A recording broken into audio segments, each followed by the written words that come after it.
Hey sis, welcome back to my channel. My name is Sarah, and on this channel I create content to help us become our best selves. The goal is to become 1% better every day. Today we're going to be diving into a topic that is vulnerable and real when life doesn't go as planned. So if you ever felt like this is not how I thought my life would be, trust me, you're not alone. Join me in diving into that topic today. Alright, let's get into it. I like to start by sharing what I thought my life would look like in my late 20s. I'm currently 29 years old, and I had imagined this life going into my 30s where by now I would be married to an amazing husband. I would have about 2 kids and we'll be together in a home and just raising our family together and doing things together as a family. So let's go back a little bit. See, I grew up in a household where my mom and dad been married for about 30 years, but been together for 40 years. They met when they were super young, my mom 16 and my dad 18 years old. So in my home, I grew up seeing a couple together literally for their entire lives. And that didn't help my thinking because my sister also followed in that same footstep where she met her husband in high school and literally been with him all her life, been married ever since. So growing up, I just thought that what happens, that's the norm. You meet a guy when you're young and then y'all stay together, y'all get married, and y'all do life together because that's the life I grew up in and that's the life that I saw around me. But the funny thing is, being that I'm also African and grew up in an African home, we're not supposed to have boyfriends in like middle school and high school because that was just a no. You're supposed to focus on your education and make sure that you're getting good grades, and they tell you, oh, don't worry about man business, man will come later on in the future. So you're literally like, okay, you know what? I'm just going to focus on my studies. It will happen later on in life. And then you go to college and it still didn't happen. And then you start working in your 20s and it still didn't happen. And you're just like, yeah, okay. 29 and 30 is approaching. When is this Mr. Man gonna come? Mom, you said he'll come later on in the future. He's not here yet. So that's been my story, right? And I've done a lot of things. I've dated a lot of different people. I'm not saying I was like a huge dater out here, so don't get me wrong, but I went on dates with different types of people. I actually was in a relationship with different types of people. In the process, I learned what I like, what I didn't like, and I experienced the ups and downs of a relationship. I tried the dating apps, the Hinge, the Bumble, and all of that. And after a while, you just get exhausted from the dating apps and telling people who you are, what you do for a living, and having the same conversation over and over. And it just starts to feel like, yeah, I don't want to do that anymore. And then I also was in situationships with people that should have never passed hello. And I had that thing last for a while when it shouldn't have lasted that long, right? So I share all of this to say that I wasn't just sitting there idle, not like trying to get to know people, not trying to date or put myself out there, right? I did. And that thing where people be like, oh, this is your single season, enjoy it to make the most of it, don't wait for the man. Yeah, I did that too. In my 20s, I looked at it as my foundational years where I was like, you know what? I'm going to travel. So I traveled with friends. I traveled by myself. I got to know myself just through traveling. I got the house. I paid off like 80% of my student loans because I was like, you know what? I want to live a good life, be an interesting person, get to know myself, and do all of that. And when the person comes, they'll meet this amazing woman that is super interested and just be like, oh my gosh, who are you? Yeah, I tried that, right? And not to say that's a bad thing, because at the end of the day, you should be doing that for you. But I also did that, and I waited, and I prayed, and I did all of that. But my story did not play out in a way where I met the guy, we stayed together, we got engaged, and then, boom, we got married, and then we had kids. That's not my story, right? And coming at 29 years old and reflecting on my life, it's a little bit emotional because you're just like, God, this is something that I believed for all through my 20s. I've always been the type of woman who, if it was up to me, I would have gotten married young, had children young, because I like that life. I imagine that life where, I get to raise my kids young and we grow up together and all of that, right? So that's the life that I wanted, and I may have children for myself, but God had other plans totally different from the plans I have for myself. So now at 29, it's like staring at a blank canvas, having to imagine what your life could look like. I know many people will be like, girl, you're young. Why are you tripping? You still have a lot of years ahead of you. All of this will come to pass. Just keep trusting. The truth is this, right? When someone is going through what I'm going through, we know that we're young. We know that we have a lot of years ahead of us.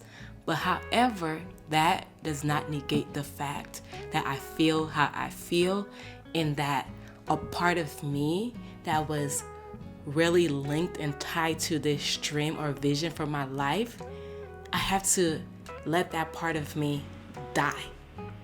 And that's hard to do, because when you've imagined your life going one way, one direction for literally all your life, and now you're standing to that position where you're just like, that's not how my life is playing out. So I'm sorry. Yes, I know I'm young, but I also have feelings. Yes, I also have attachment to that life that I thought I wanted. And I also have to come to that place to know that, like, okay, this is not happening. It's not the end of the world. Better things are ahead of you. So I say that because sometimes people try to do this whole positive toxicity where you're like, oh, don't worry, God got better things for you. I know that, but let me feel how I feel today, okay?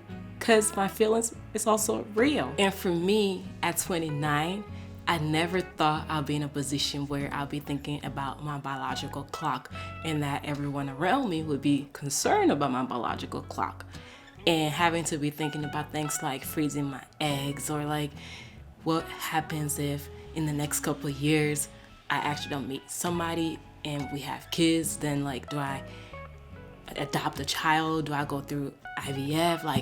What do I do?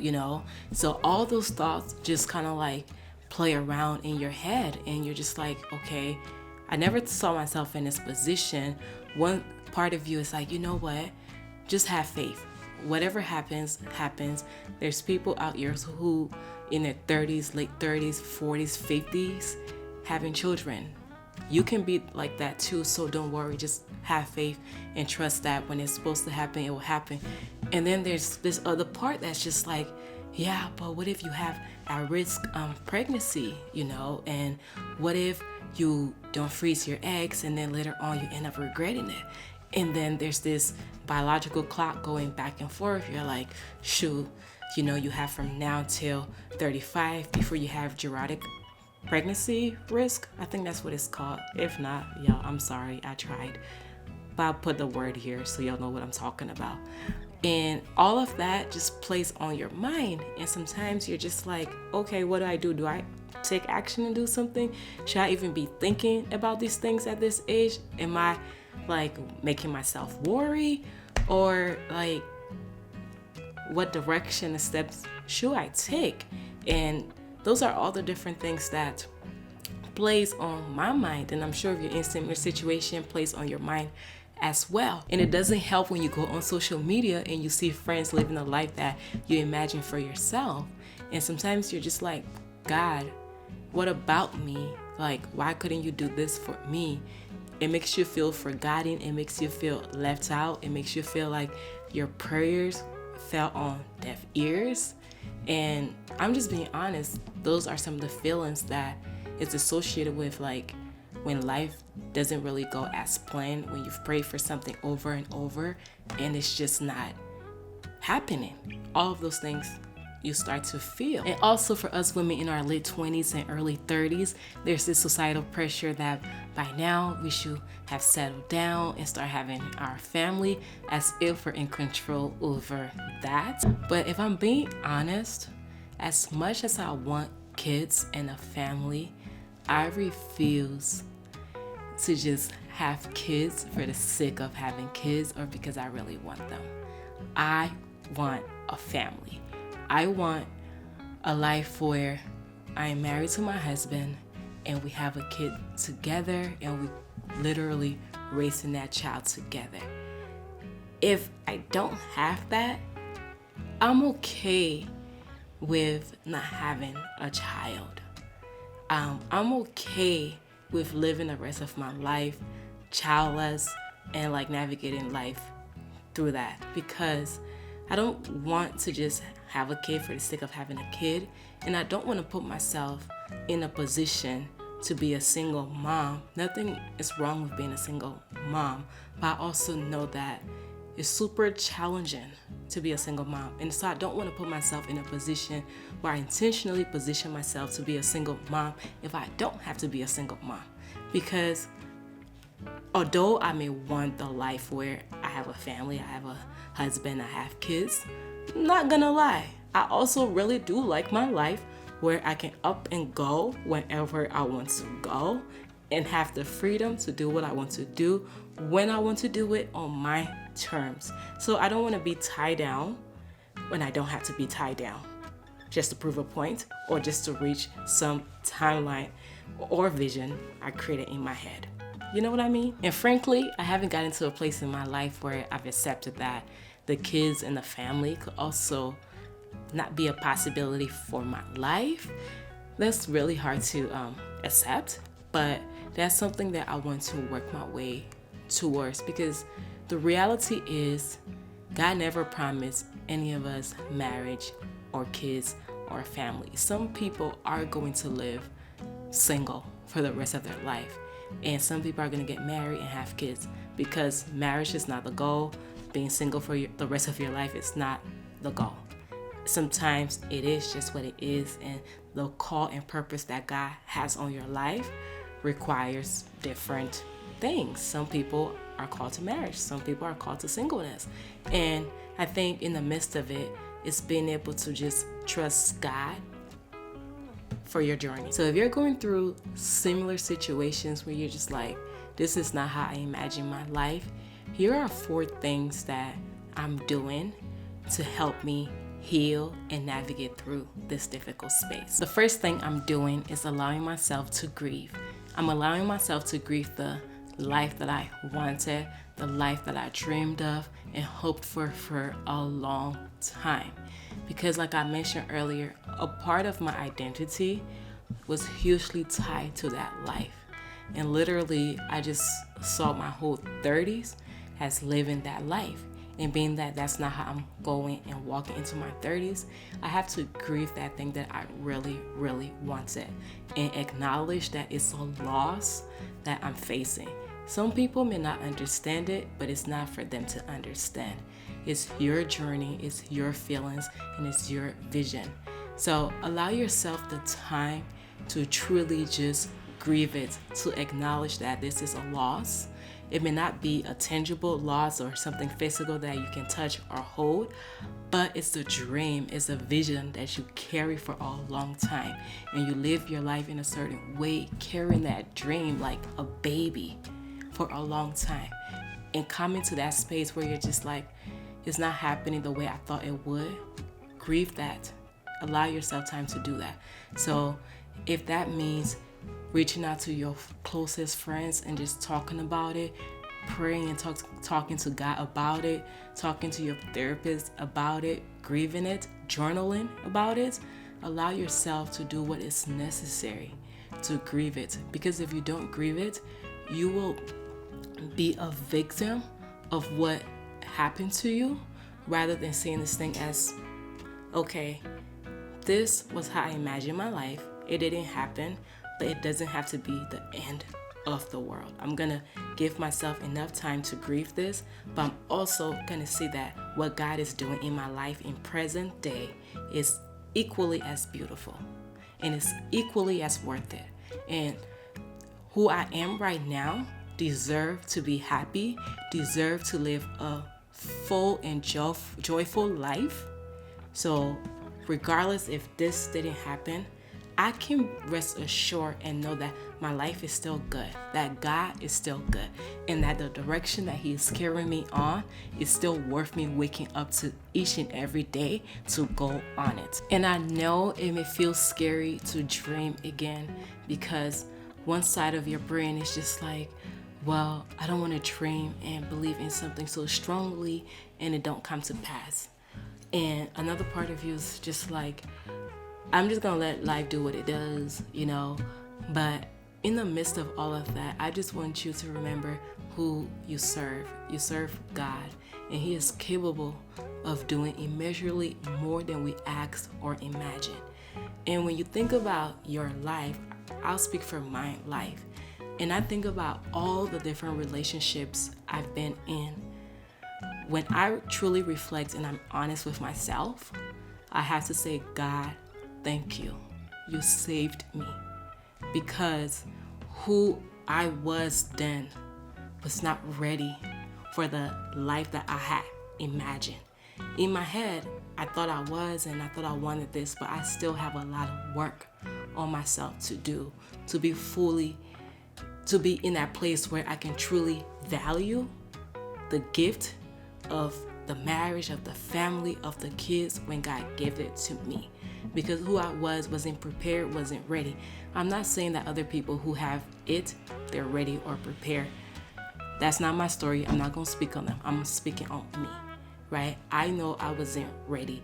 And there's some work that God still needed to do in me, even in present day, that when I sit back and reflect, I'm just like, God, thank you.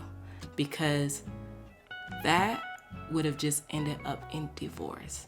Yes, I may have gotten a marriage young. Yes, I may have had the kids, but I would have ended up in a situation where probably headed to divorce, filled with a lot of resentment and regret. And now on paper, I look like I had the ideal life, but inside, behind closed doors, I'm suffering. So if I'm being honest with myself, even though I wanted that, I'm able to look back and say, God, thank you. Your grace really carried me through, protected me, and thank you for not giving me what I wanted and instead giving me what I needed. That's it, y'all. That's it. And like I mentioned, honestly, allow yourself to grieve it, but don't allow yourself to stay grieving for the rest of your life. Give yourself time to grieve, but also pick yourself up, because life is happening and life is going to continue to happen around you. If you get yourself stuck in grieving, you're just going to get yourself stuck in this negative emotional turmoil in your head, and you're going to fall into a depression and see life as happening to you rather than happening for you. The second thing I'm doing is surrendering my life to God. Surrendering is hard to do. It's letting go of control over my life, my timelines, and how I thought my life would play out. It's having total reliance and trust in God for my life. A verse comes to mind, Jeremiah 29:11. It says, "For I know the plans I have for you, plans to prosper you, not to harm you, and to give you a hope in the future." So if we know that God is faithful and that His word is true, we can rest assured and know that right now, and even going forward, that the plans that God has for us, me and you, they're good. They're plans that are going to prosper us and not harm us. And to just sum that up is to know that God has our best interests at heart, even more than we do sometimes. And even before we were born, He knew us and had a plan for us. So if things isn't going as planned, it doesn't mean that He has forgotten us. He is here with us and He's carrying us through the journey. I'll be the first to admit, God plans and ways doesn't always make sense to me. You wake up and He'll be taking you on a journey and you're just like, God, where are we going? this don't make any sense. Like, I thought we're supposed to go that way, but it feels like we're taking a detour and going that way. But I think surrendering is really letting go of how you think something is supposed to go or how something is supposed to be, and trusting where God is taking you. You're not trusting yourself, you're not trusting the process, but you're trusting God who is taking you through that journey. When we surrender, we also surrender our need to know everything, our need to have all the answers to all of our questions. We surrender our attachments to what we thought our life would look like and who we thought we would have become if that life fully played out the way in our head we imagined. And when we surrender, we come to realize that there are multiple beautiful paths that our life can take.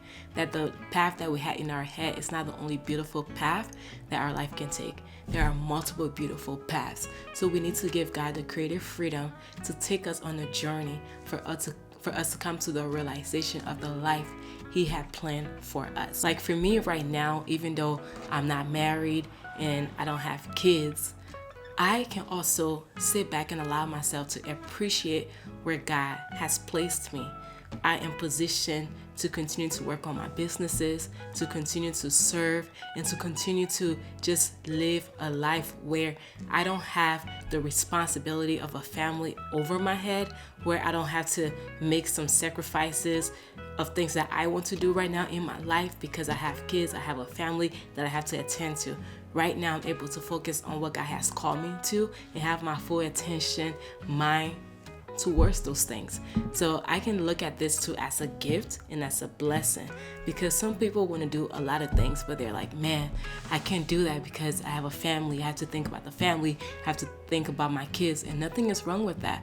It's being able to see the blessing in the season that you're in. The third thing I'm doing is letting go of my timelines. Timeline is man-made, and it's this pressure we put on ourselves to either reach some milestone in our life and to do certain things at a certain age. We create these timelines not realizing that we literally have no control over when certain things will play out in our life. We all saw that with COVID. None of us could have predicted COVID on our timelines. So quite frankly, when we create timelines, it's like we're trying to create a form of control, when in reality, we don't have control over anything. Life is going to do what life is going to do, and ultimately God is in control. And when you really sit back, you have to ask yourself, with all these timelines that I'm creating in my head, where exactly am I rushing to? Because sometimes, I will speak for myself, when you achieve something that you've been working towards and like, I need to get this and I need to get it at a certain age. Once you get there, then what? Then you're on to the next thing and on to the next thing. It's like our heart and minds is never satisfied. We're always looking for more, wanting more, and never just in this place of contentment. So I think being able to truly just let go of your timeline and embrace the journey of life, to embrace the journey of life, of who you're becoming in the season that you're in, of what you're unlearning, of what you're learning, and how you're growing, and how your character is developing throughout the process. I think those are the things we need to start to become more concerned about than our timelines that we created in our heads that none of us really have control over. And quite frankly, we serve God, who is the author of time. Time is not in control. God is in control, and He created time. So if we serve God and He is in control of time, then we can rest assured that we're in good hands, So the way I look at it is just knowing deeply in our hearts that God is in control of my life. He's in control of the key milestones and events that's going to happen in my life. And whatever that may have happened in my past, He's able to redeem my years. My latter years can be greater than the years I've already lived. And I get to, with that mindset, you open yourself to the possibilities of goodness, of life, of just being able to experience more of what God has for you than feeling like you've already lived your best years behind you. When the reality is, that's not the truth.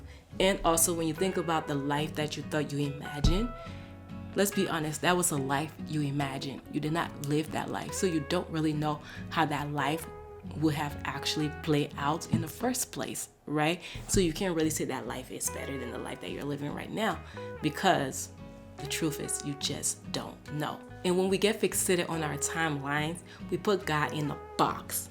And we're just like, God, I need you to do this at this time, because why not? But ultimately, like, you're almost like encaving him in a box, as if now you're God and he's here to just follow your directions and your instructions for life, when that's not the case.